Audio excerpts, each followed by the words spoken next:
প্রিয় শিক্ষার্থীবৃন্দ, আসসালামু আলাইকুম। আমি ফটোশপ নিয়ে কথা বলবো আপনাদের সাথে।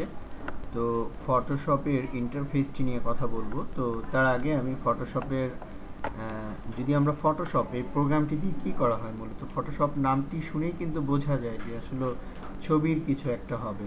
ফটো বলতে আমরা ইমেজ বুঝি, ছবি বুঝি, আর শপ বলতে আমরা দোকান বুঝি। তো নাম শুনেই কিন্তু আমরা বুঝতে পারছি ফটোশপ একটা ছবির দোকান।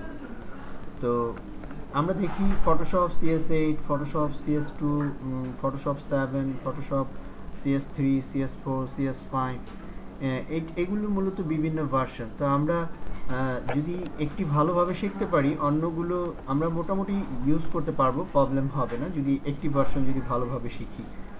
তো এটি হচ্ছে অ্যাডোব কোম্পানির একটি কৌশলগত টেকনিক, যেটি দিয়ে তারা তাদের বিজনেস পলিসিকে ডে বাই ডে অনেক উপরে চলে আসছে। আজকে যদি এই চেঞ্জগুলি যদি না হতো, বিভিন্ন ভার্সন না আসতো, তাহলে আজকে এত জনপ্রিয় সফটওয়্যার কিন্তু ফটোশপ হতে পারতো না। তো আমি ফটোশপের ইন্টারফেসটি নিয়ে কথা বলবো। আমরা এখন যে ইন্টারফেসটি দেখতে পাচ্ছি, এটি হচ্ছে মূলত ফটোশপের ইন্টারফেস। খুবই সাদামাটা একটি ইন্টারফেস, কিন্তু প্রোগ্রামটির অনেক ব্যাপক কাজ রয়েছে, যেটি আমাদের চিন্তার বাহিরে। তো উপরের যে বারটি আমরা দেখতে পাচ্ছি, এই বারটিকে আমরা মূলত বলি টাইটেল বার, এবং তার নিচে আমরা দেখতে পাচ্ছি file, edit, image, layer, select, filter, view, window, help. এটি হচ্ছে মেনু বার, এবং মেনু বারের নিচে হচ্ছে অপশন বার। আমরা অপশন বার বলতে পারি অথবা টুল প্রপার্টিস বলতে পারি। আমরা এই বারটিকে আমরা বলি টুল বার, টুল বক্স।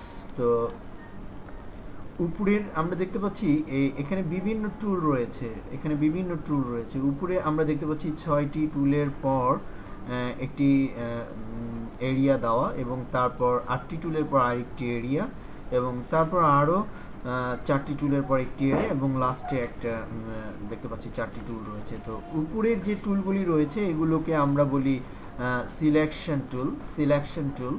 এবং এরপর যে টুলগুলি আমরা দেখতে পাচ্ছি সিলেকশন টুলের পরে, এখানে যে 8টি টুল আমরা দেখতে পাচ্ছি, এগুলো যেমন এখানে রয়েছে হিলিং ব্রাশ টুল, ক্লোন স্ট্যাম্প টুল, হিস্টরি ব্রাশ টুল। এই টুলগুলোকে আমরা বলি ক্রিয়েশন টুল। এবং তারপরের টুলটি হচ্ছে টাইপ টুল। এই 4টি টুলকে আমরা টাইপ টুলের আন্ডারে নিয়ে আসতে পারি, এবং এর পরের টুলগুলি হচ্ছে অ্যাসোর্টেড টুল। এবং তার নিচে দেখুন দুটি কালার আমরা দেখতে পাচ্ছি, একটি হচ্ছে ব্ল্যাক আর একটি হচ্ছে হোয়াইট। এটি খুবই ইম্পর্টেন্ট। তো এখানে দেখুন, আমি যদি উপরে মাউস পয়েন্টারটা রাখার সাথে সাথে নিচে চলে আসছে সেট ফোরগ্রাউন্ড কালার। আবার যদি নিচে এই সাদা অংশে যদি মাউস পয়েন্টারটা রাখি, তাহলে নিচে চলে আসছে সেট ব্যাকগ্রাউন্ড কালার।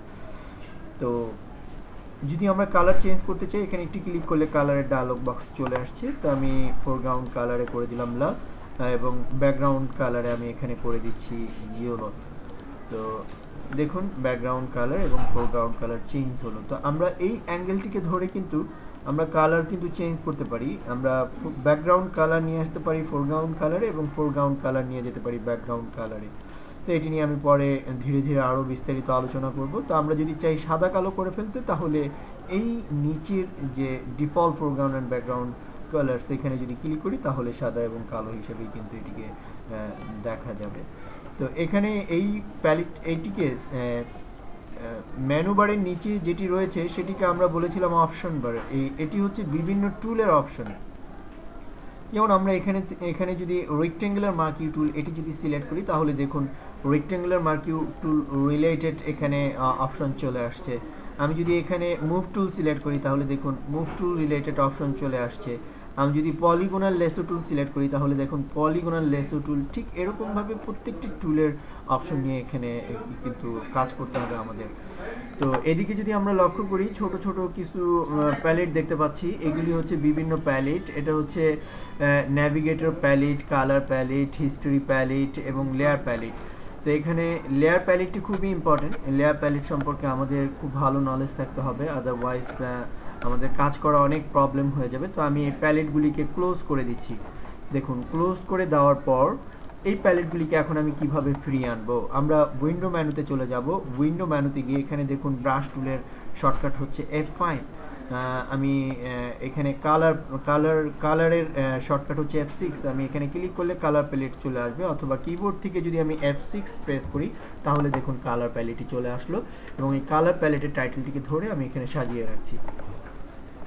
তো আমি উইন্ডো মেনুতে চলে যাচ্ছি, এখান থেকে হিস্টোরি প্যালেটে ক্লিক করে আমি হিস্টোরি প্যালেট নিয়ে আসতেছি এবং এটিকে ধরে আমি এখানে সাজিয়ে রাখছি। ঠিক এমনিভাবে আমি লেয়ার প্যালেটটিও নিয়ে আসবো। লেয়ার প্যালেটটিকে, এই লেয়ার প্যালেটের টাইটেলটিকে ধরে আমি এখানে এই হিস্টোরি প্যালেটের নিচে রাখবো, এবং টুল প্যালেটটিকে ধরে আমরা পাশে চাপিয়ে দিব, এখানে চাপিয়ে দিব। তো আমাদের এখানে কালার প্যালেট, হিস্টোরি প্যালেট এবং লেয়ার প্যালেট এটি অবশ্যই আমাদের সবসময় রাখতে হবে, খুব ইম্পর্টেন্ট তিনটি প্যালেট। তো এখানে আমি প্রত্যেকটি টুল নিয়ে বিভিন্ন প্রজেক্টের মাধ্যমে কথা বলবো। আমি এখন টুল নিয়ে আলোচনা করব না আপনাদের সাথে, বিভিন্ন প্রজেক্টের মাধ্যমে আমি এই টুলগুলি নিয়ে আপনাদের সাথে কথা বলবো, এবং প্যালেটও আমি প্রজেক্টের মাধ্যমে বিভিন্ন প্যালেট নিয়ে আলোচনা করে আমি ক্লিয়ার করে দিব আপনাদের সাথে প্যালেটগুলি। আর একবার যদি আমরা আয়ত্তে নিয়ে আসতে পারি তাহলে আমরা খুবই মজার মজার কাজ ফটোশপে করে কিন্তু আমরা চোখ ধাঁধানো কাজ করে কিন্তু আমরা মানুষকে অ্যাস্ট্রোনাইজ করে দিতে পারবো। আল্লাহ হাফেজ।